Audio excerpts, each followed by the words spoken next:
What is going on, YouTube? Joe here with Culination Media, bringing you another episode of Pokemon Y. Today's episode is going to be number 26, and we are going to be finishing up Route number 14. In this episode, we're going to be getting to Laverre City/town, because I have no earthly idea which it is. I never do, and I don't want to say the wrong thing and then have people be like, it's not the right name.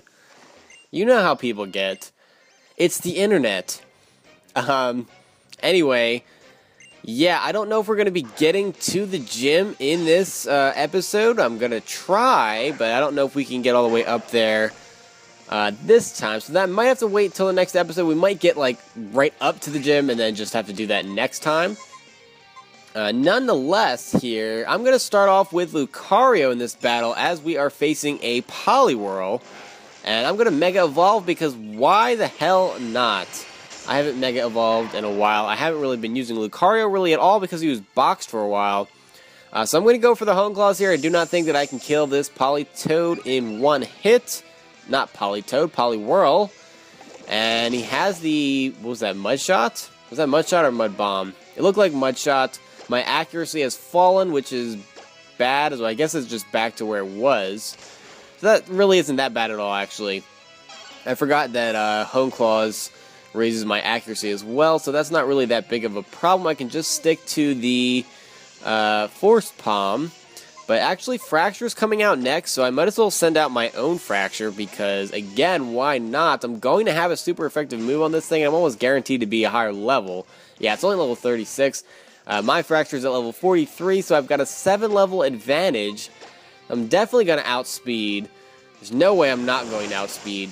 And, yeah, that Dragon Claw, obviously, super effective, and Fracture has such a monstrous attack stat that I absolutely demolished that opposing Fracture. And, Aura Sphere is what Lucario is trying to learn. I'm not going to teach him that because it's a great move, but it's a special attack, and that's a physical Lucario, so not happening. I really like that move a lot, though. I really, really do.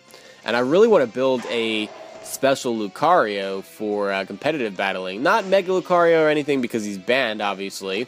And I personally don't use banned Pokemon. I'm not about that life. But I do want to try out just a special Lucario, like some kind of nasty plot set or something, because why not? Just because Mega Lucario is banned doesn't mean that regular Lucario can't have some good sets. He's still a really good Pokemon. He still has access to Swords Dance and Nasty Plot. He can go special, he can go physical, and he's got a lot of coverage moves. So, I mean, there's some potential there. I mean, obviously, I don't think it's OU material, more like UU, and he'll probably be UU again this generation, like he was last generation. But, yeah, I definitely want to try it out, so I kind of need to get on that. Need to finish the game first, but, yeah, anyway, that's enough of that. This Fairy Tale girl, I think that's what they're called. I don't know what this whatchamacallit, this kind of trainer is. But anyway, I've got Lucario out here against this Floette. Floette is just pure fairy type, so I'm going to go for that Bone Rush. Takes it out in 2 hits, I think. Yeah, 2 hits. Awesome. I probably was only going to hit it twice anyway, because most of the time I only hit 2 or 3 times with moves that are multiple hit moves. I don't know why, it's just kind of what happens. Luck of the draw, I guess. I don't know. Slurpuff is going to be next, so that's the evolution of Swirlix. Yeah, it looks like a little, I don't know, like a mutant cake. I don't know. I really don't know. I'm saying I don't know a lot in this episode, but I really don't know what's going on. I have no idea what Slurpuff is supposed to be. It's like ice cream gone bad, some kind of mutated cake thing. I don't really, I'm not sure what's going on. But anyway, we take it out in 1 hit with Surf. So that is cool. Down with the mutated cake thing.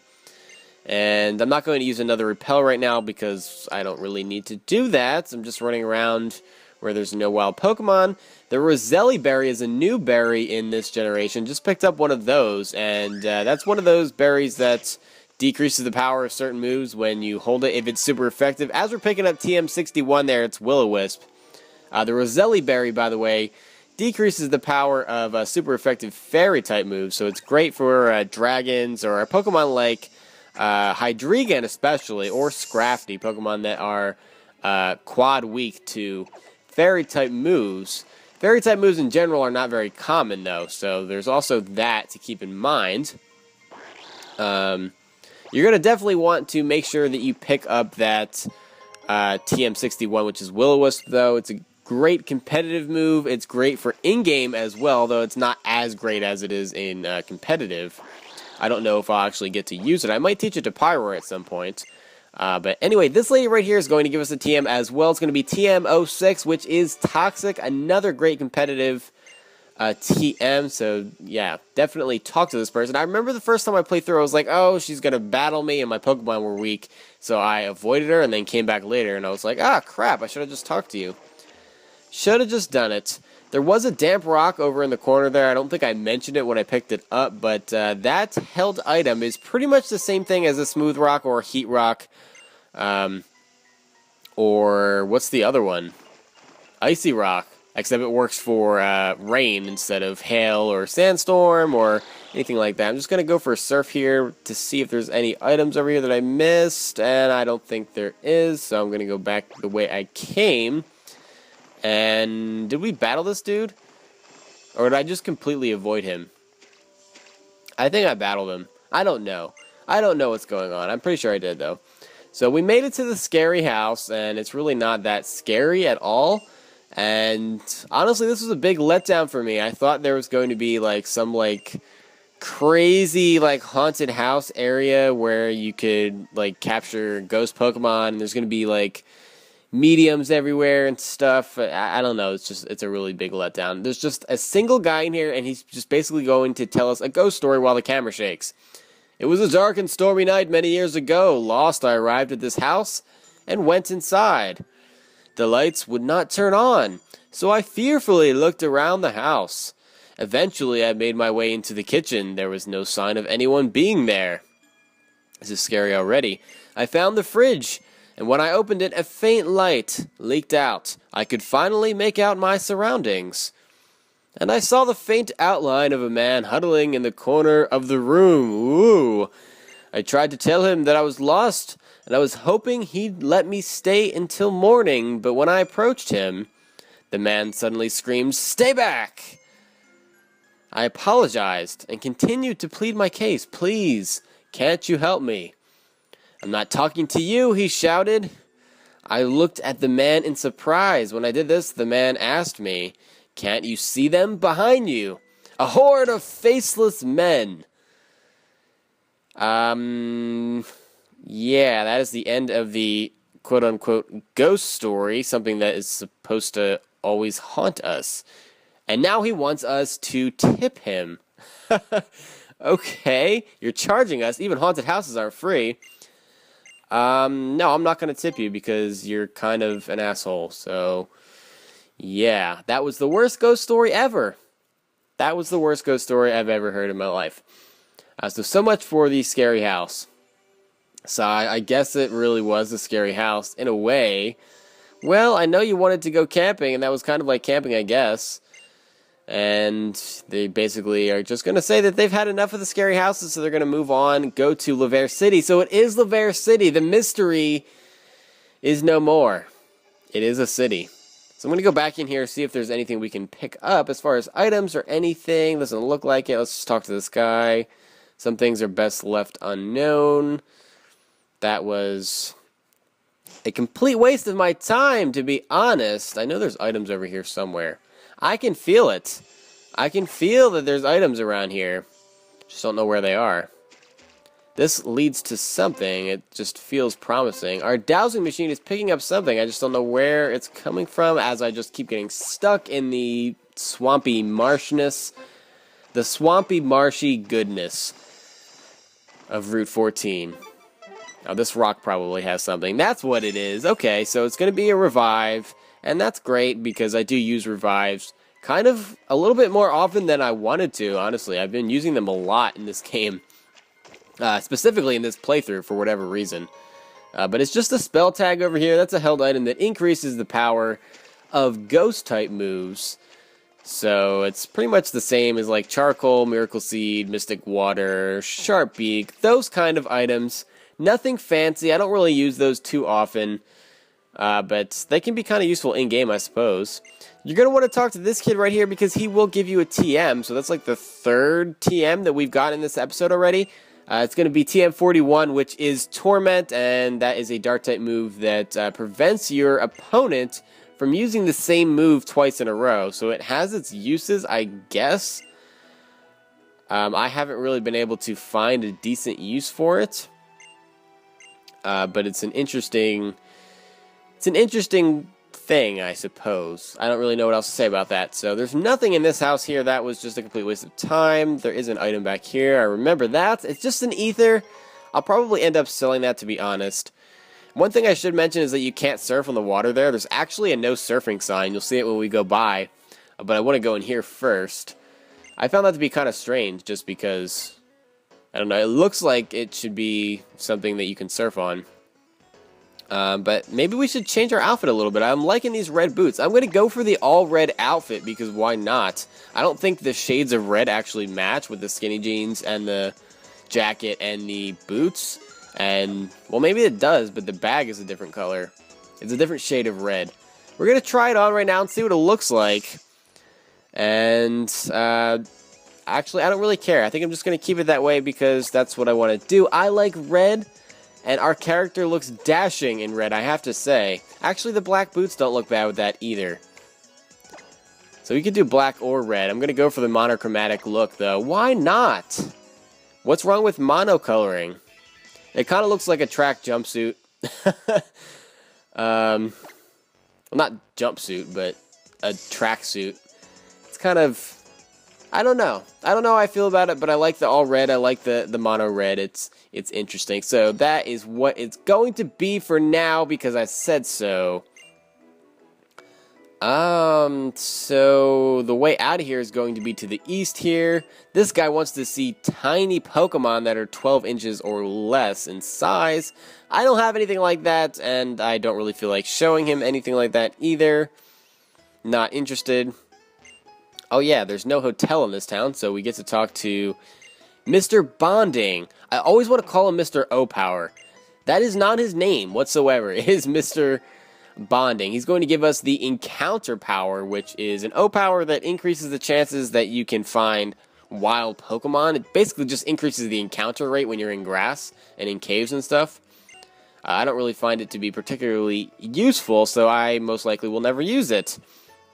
But that is that. Oh, this guy was just telling us a story, so let's tip him $100 because why not? And there are some TMs for sale here. Not TMs.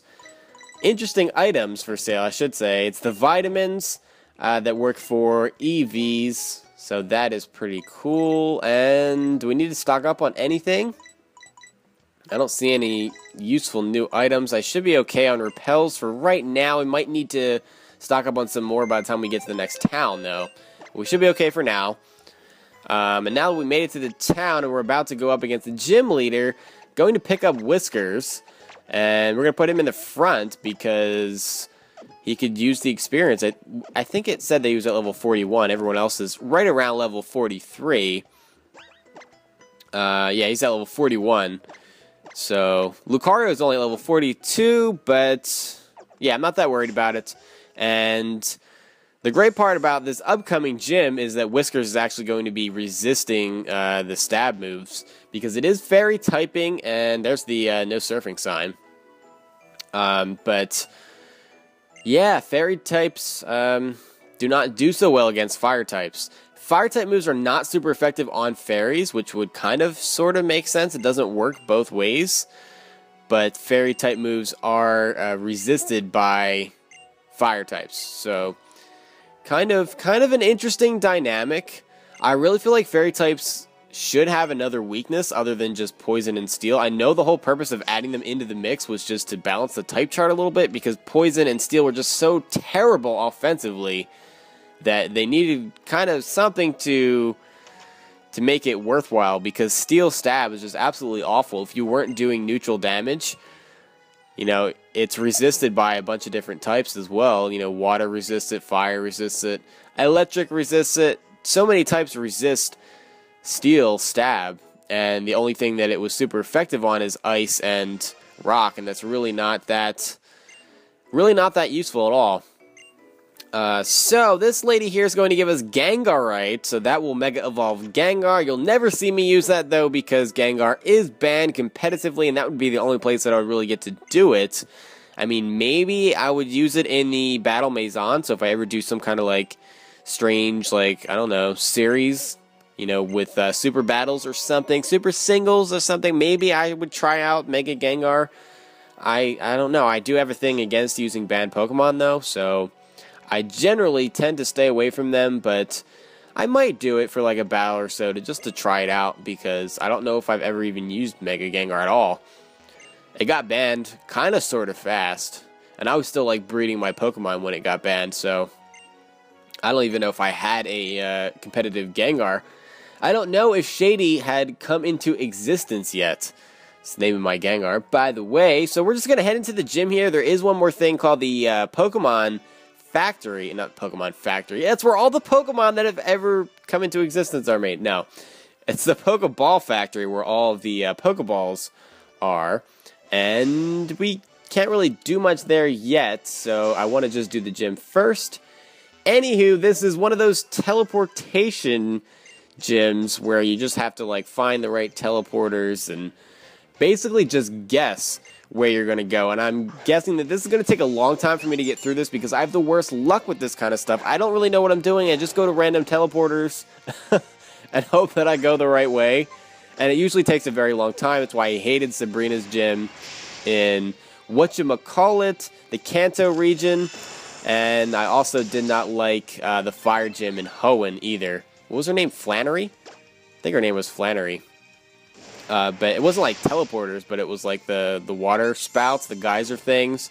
That never worked out well for me. It always took me forever to get through. Even though they're not that complicated, I just have a nag for choosing the wrong ones by chance. So anyway, on to the battle here. Whiskers took care of that Deden very handily. Very easily, I might add. So we're going to go into Fracture now, despite Azumarill coming out, which is also Fairy types, Fairy and Water. But I do have the Poison Jab. I'm carrying the Poison Jab just for this gym, basically. I'll probably keep Poison Jab on there, though, because I just get completely walled by Fairy types if I don't have that on there. So, especially with X-Scissor, I mean, I could switch that out eventually for Earthquake, but I won't get that until after we get 8 badges. So, X-Scissor is probably the best option at this point, because I do not have bug coverage. Outside of that, I don't have a bug type on my team. So that's my reasoning behind that. So Fracture might actually get some decent use in this gym, despite being weak to all of these fairies. And for the most part, he can outspeed and kill in one hit with that Poison Jab, especially with his super high attack stat. So now we're facing off against a level 40 Aromatisse. And I'm going to go for the workup here. And the problem with this gym is that a lot of these Pokemon are going to be females, because there are just a lot of female trainers in here. They like to use female Pokemon, and having them be fairy really doesn't do anything, but the femaleness is kind of bad. I did get attracted, so I was thinking about switching, but you know what? I'm just going to go for Flamethrower. I'm going to stick it out. I'm going to let Pyro get this kill. So we do get the Flamethrower off, and I know that won't kill, even with the workup. Just because of the rivalry issue and because of the fact that Aromatisse is very bulky. It just has a lot of natural bulk. But anyway, yeah, we were able to get that Flamethrower off. We get critted by that attack there. That's unfortunate. Hopefully we can attack again. Nope, we're immobilized by Love. And yeah, we just keep getting hit. Hopefully we can kill this thing before we end up getting killed. Thankfully, we go for the Flamethrower there, break through that attraction. I should not have stayed in. I definitely should have switched out, but I really wanted Pyro to get the kill. I don't know why. He was going to get the same amount of experience regardless of what I did. And he's trying to learn Crunch, which is actually a pretty good move. I might teach him the special equivalent of that, which would be Dark Pulse, since that is a TM, and he can learn it. But I don't know. I don't know if I want to do that. I like the fire normal coverage. It doesn't do anything against rock types, but still, I like the coverage. I could give him like Will-O-Wisp or something, because I did just get that TM. So let's heal Pyroar up here. We can probably do one more battle before we call it an episode. There's the TM for Will-O-Wisp. I also have Toxic, so I got a bunch of status-inducing TMs. Have to try to use that at some point. I'm not going to do it right now, though. Have I been here? I feel like I've been in this one. Oh, my goodness. Yeah, we're not going to get to the gym leader this time. Oh, great. I'm back to the beginning, the very beginning. Fantastic. Let's see if we can get into another battle here. I don't know what I'm doing. I battled you already. So we're already retracing our steps. And we haven't even been in this gym for like 5 minutes yet. Back into this room again. Let's go to this teleporter. And, oh, we're right back to the beginning. Okay, I should have realized that that was going to take us back to the beginning. So what I'm going to do is not get into another battle. I'm actually going to call it an episode here. I know it's a little bit shorter than some of the other episodes have been recently. They've been almost 25 minutes. This is barely like 21. Next time, we're going to be taking on the gym leader, even if it takes the entire episode to get through this gym, which it just might. No, I'm exaggerating. It's not going to take that long. But it might take a little bit longer than most people. But anyway, we'll do that, and we'll head on over to the Pokeball Factory and see what's up over there. But thank you guys very much for watching, as always, and please leave a like on this video if you enjoyed it, because it does help out a lot. But I will see you for the next episode. Until then, game on.